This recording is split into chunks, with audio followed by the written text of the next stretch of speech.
Praise the lord. ఈ రోజు దేవుని వాక్యం అపోస్తుల కార్యములు 1వ అధ్యాయం 18వ వచనం. ఈ యూదా ద్రోహము వలన సంపాదించిన రూకలనిచ్చి యొక్క పొలము కొనెను.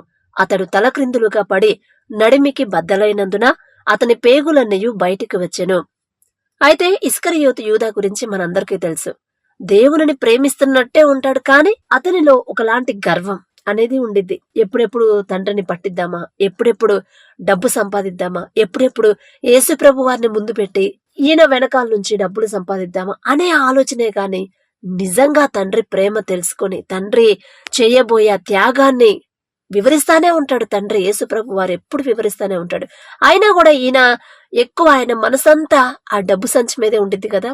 అందుకే డబ్బు సంచి కూడా ఆయన చేతిలోనే ఉండిద్దని మనం చదువుకున్నాం, చాలాసార్లు చదువుకున్నాం. అయితే ఇస్కరియోతు యూదాకి ఒకలాంటి గర్వం కూడా ఉండిద్ది. అదేంటంటే ఒకసారి మరియా తను చేసిన పాపాలు తండ్రి పాదాల దగ్గర ఒప్పుకొని కన్నీటితో తండ్రి పాదాలు కడిగి అత్తరు, విలువైన అత్తరు తీసుకొచ్చి తండ్రి పాదాలు కడిగిద్ది కదండి, తండ్రి పాదాల మీద పోసిద్ది. అప్పుడు యూదా ఒకలాంటి ఆలోచన చేస్తాడు. ఎందుకు ఈమె ఇంత విలువైన అత్తర్ని వేస్ట్ వృధా చేస్తుంది ఎందుకు?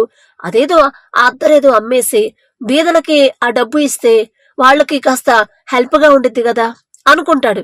అంటే యేసు ప్రభు వారికి కూడా ఇలాంటి ఆలోచన రాలేదు కదా. నేనే తెలివైన వాడిని కదా, నాకొచ్చిన ఆలోచన ఆ మాత్రమా, నాకొచ్చిన ఆలోచన యేసు ప్రభుకి రాలేదు కదా అనే గర్వం యూదాలో ఉండిద్ది. ఆ మాట మనకు చదివినప్పుడు మనకు అర్థమైంది కదా. అయితే తండ్రి యేసు ప్రభు వారు మళ్ళీ యూదాతో ఒక మాట చెప్తాడు. అయితే ఇప్పుడు మనం కూడా ఇస్కరియోతు యూదాలాగే ఏదైనా పని చేసే ముందు, ఏదైనా వ్యాపారం ప్రారంభించే ముందు, చదవడానికి ముందు, ఏ కాలేజీలోనైనా సీటు కోసమో లేకపోతే ఏం చదవాలి, మన భవిష్యత్తు ఏంటి, వాటన్నిటికీ ముందు మొట్టమొదట తండ్రి దగ్గర తండ్రి ఆలోచన, తండ్రి చిత్తం తెలుసుకొని అప్పుడు స్టార్ట్ చేయండి అని మనం మొదటి నుంచి మనం చెప్పుకుంటున్నాం. అయితే కొంతమంది చేస్తున్నారేమో దేవుని చిత్త ప్రకారం, ఇప్పటి వరకు చేయలేదు, నా సొంత ఆలోచనతో చేశాను, అందుకే నా పరిస్థితి ఇలా అయిపోయింది, నా తప్పే అని చాలా మంది రియలైజ్ అవుతున్నారు. తండ్రి పాదాలు పట్టుకుంటున్నారు. చాలా సంతోషం, ఆ మనసు తండ్రి ఇచ్చాడు. అయితే ఇంకా మీలో ఎవరైనా సరే యూదాలాగా దేవుని తండ్రి మనకు ఒక మాట చెప్పాడంటే ఆ ప్రకారంగా మనం ఆ పని చేస్తేనే మన సమస్యకి పరిష్కారం వచ్చింది. అలా కాకుండా ఇస్కరియోతు యూదాలాగా ఎందుకు ఇంత విలువైన అత్తరు వేస్ట్ చేయడం, అదేదో అమ్మేసి ఆ డబ్బు తీసుకొచ్చి పేదలకు ఇవ్వచ్చు కదా అని సొంత తెలివి ఉపయోగించాడు, సొంత ఆలోచన చేశాడు. దేవుని కన్నా విలువైంది ఏదీ లేదని ఆయనకు తెలుసుకోవాలి, కానీ తెలుసుకోలేదు. ఇప్పుడు మీరు కూడా ఒకవేళ యూదాలాగా ఒకలాంటి గర్వం అనేది మీ హృదయంలో ఉంటే అది తీసివేసుకోండి అని తండ్రి చెప్తున్నాడు. నా మాటలు కాదండి, తండ్రి చెప్తున్నాడు. ఇంకా ఇప్పటికైనా ఎవరైనా సరే మీ పాపాలు ఇంకా ఒప్పుకోకుండా, నా సొంత ఆలోచనతో నేను చేశాను, అమ్మా ఇదిగో నీ సొంత ఆలోచనతో నువ్వు చేసావని తండ్రి చెప్పిన తర్వాత కూడా మీరు రియలైజ్ అవ్వలేదు అంటే ఇక మీ పక్కన అపవాది ఉన్నాడని అర్థం. అది ఆ మాట మనం ఎక్కడ చూస్తామంటే కీర్తనల గ్రంథము 109వ అధ్యాయం 6-7 వచనాల్లో, అపవాది వాని కుడి ప్రక్కను నిలుచునుగాక, వాని ప్రార్థన పాపమగునుగాక అని చదువుకుంటాము. ఇప్పుడు యూదా అదే చేశాడు. తండ్రి చెప్పిన మాటకి తండ్రి మనసులో ఉన్న మాటను కూడా నేను తెలుసుకోగలను, ఈ మాత్రం కూడా యేసుప్రభు వారికి తెలీదా అన్న ఫీలింగ్ లో యూదా ఉన్నాడు. అంటే ఖచ్చితంగా యూదా పక్కన ఎవరున్నారండి? అపవాది ఉన్నాడని అర్థం కదా. అయితే ఇలాంటి గర్వంతో ఉన్న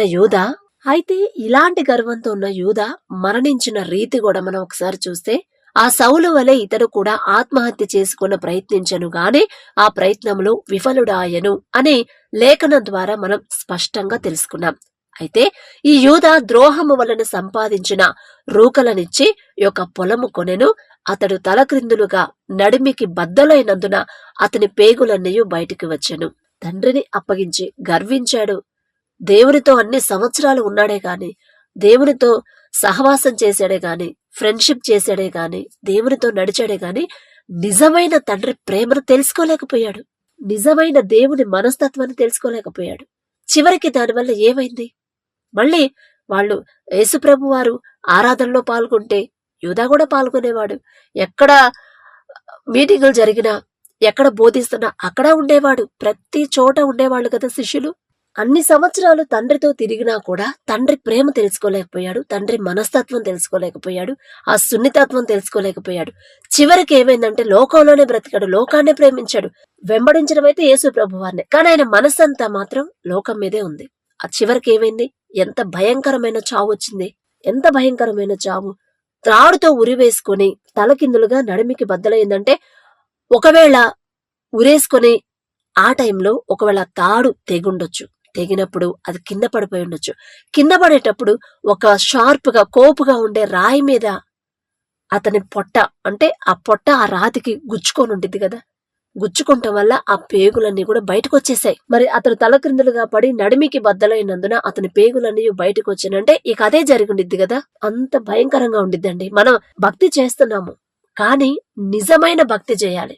తండ్రి వైపు చూస్తున్నప్పుడు తండ్రి చెప్పిన మాటకి లోబడి నడుచుకోవాలి. నాకు తెలుసు నేను ఇంతమందిలో నేను ఇంత మేనేజర్ గా ఉన్నానంటే నాకు అంత తెలివి తక్కువన్నా, నాకు అంత జ్ఞానం లేకనా ఇంతమంది నా కింద పనిచేస్తున్నారు? ఇక నేనెందుకు నా తండ్రి దగ్గర నేనెందుకు తగ్గాలి? నా తండ్రి ఆలోచన నేనెందుకు తీసుకోవాలి? యేసు ప్రభు వారి ఆలోచన నేనెందుకు తీసుకోవాలి? ఆయన చిత్తమే నా జీవితంలో జరగాలని నేనెందుకు అనుకోవాలి అని ఒకవేళ మనం అనుకుంటే మన పరిస్థితి కూడా ఇదే అవుతుందని లేఖనం ద్వారా తండ్రి మనతో మాట్లాడుతున్నాడు. వినడానికి వింటాం, విన్నప్పుడు చాలా ఆసక్తిగా ఇంట్రెస్ట్ గా ఉండిద్ది. తర్వాత బయటికి వెళ్ళిన తర్వాత ఆచరించట్లేదు కదా, పాటించట్లేదు కదా, ఆ ప్రకారంగా మన జీవితాలు మార్చుకోవట్లేదు కదా. యూదా అదే చేశాడు, ఇస్కరియోతు యూదా అదే చేశాడు. దేవునితో తిరిగాడు, దేవుని వైపు తండ్రి ఎక్కడుంటే అక్కడ ఉన్నాడు. ఏ పని చేస్తే ఆ పని, శిష్యులతో పాటు. మరి ఆయన కూడా ఒక శిష్యుడు కాబట్టి ఎక్కడ కోటాలు జరిగినా, ఎక్కడ పరిచర్య జరిగినా పక్కనే ఉండేవాడు కదా యూదా. అయినా సరే తండ్రితో ఉన్నా కూడా తండ్రికి దూరంగానే ఉన్నాడు. ఇప్పుడు మనము అదే పరిస్థితిలో ఉన్నాం.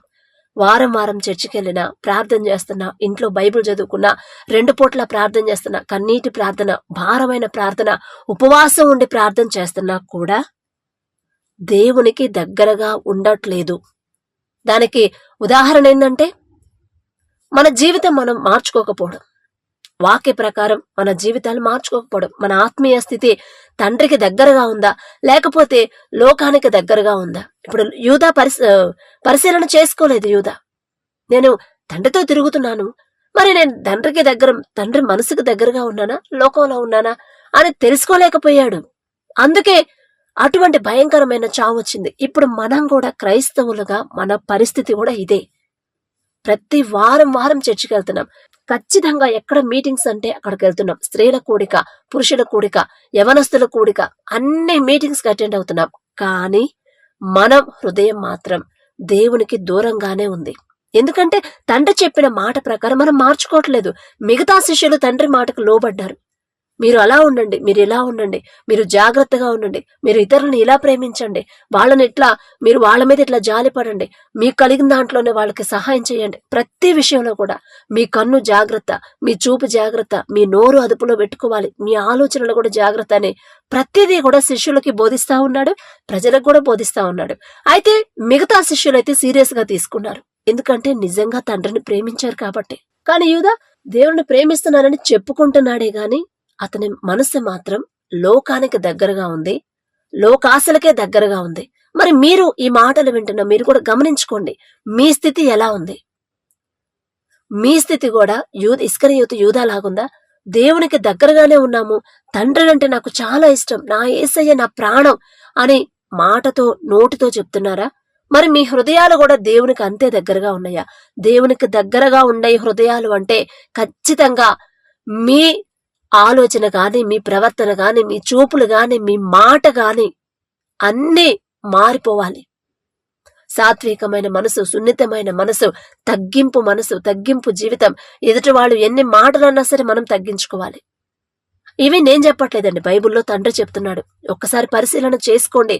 నేను తండ్రితో తిరుగుతున్నాను, నేను దేవునితోనే నడుస్తున్నాను, నేను ఖచ్చితంగా పరలోకంలోనే ఉంటాను, ఖచ్చితంగా నేను ఒక లాభాన్ని పొందుకుంటాను అనుకున్నాడు యూదా.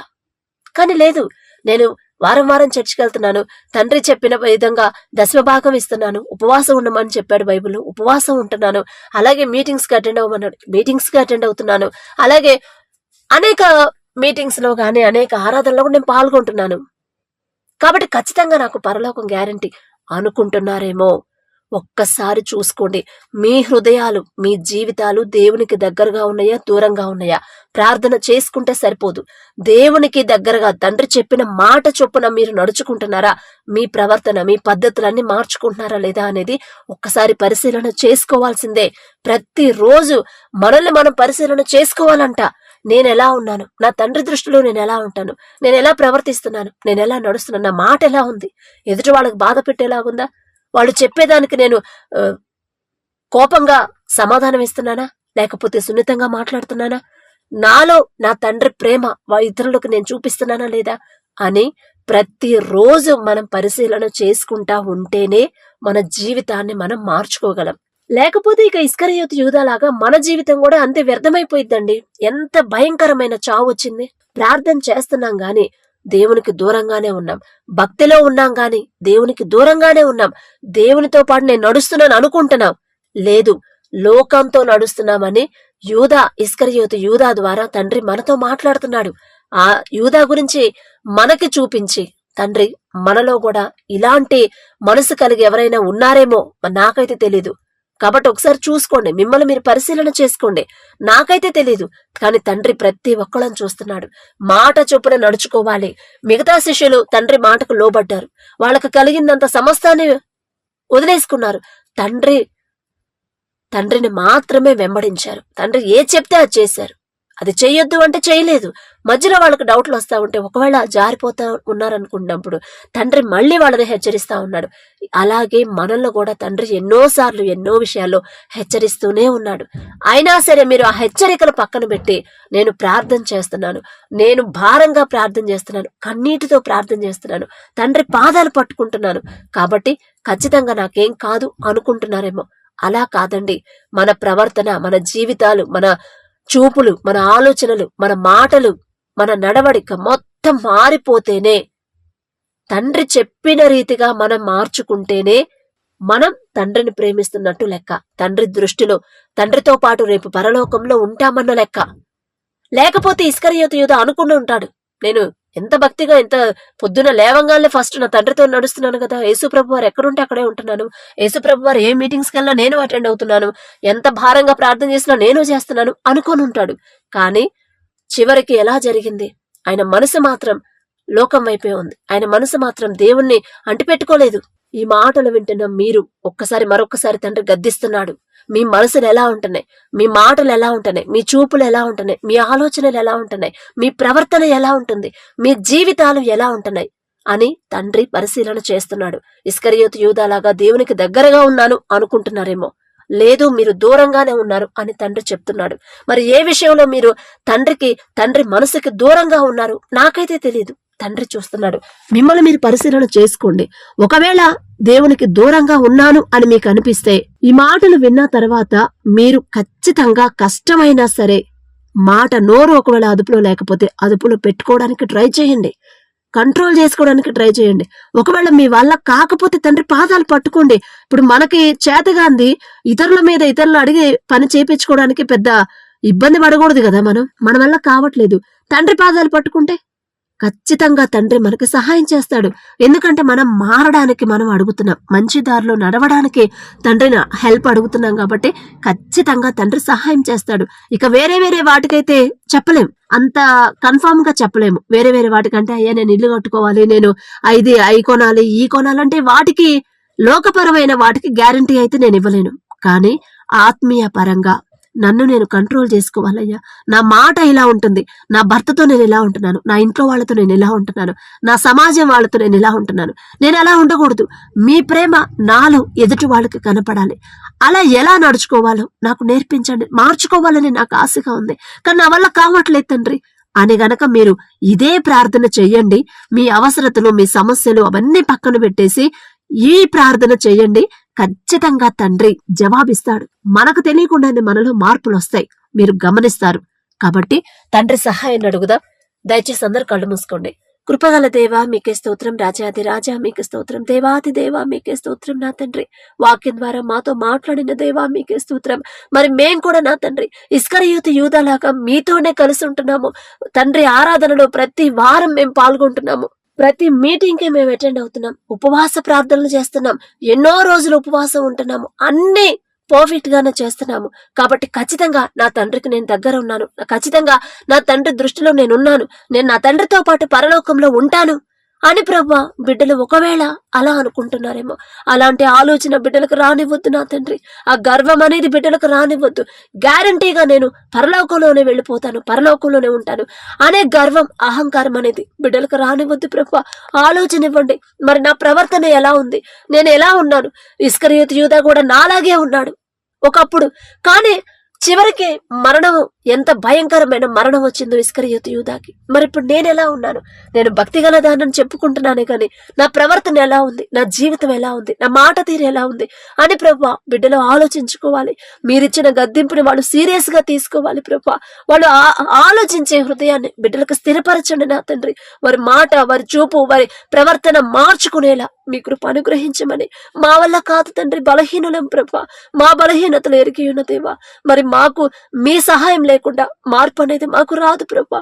మీరే మాకు తోడుగా ఉండి, మిమ్మల్ని అడిగే అర్హత లేని వాళ్ళం అయినా సరే నా తండ్రి, మీ తోడు, మీ సహాయం లేకపోతే మా వల్ల కానే కాదు తండ్రి. మా మీద జాలిపడి, కనికరపడి, మీ మాట చొప్పున నడుచుకునేలా మీ కృప అనుగ్రహించమని అడిగే అర్హత, పొందుకునే అర్హత లేని వాళ్ళం అయినా సరే యేసు నామంలో అడుగుచున్నాము తండ్రి. ఆమేన్.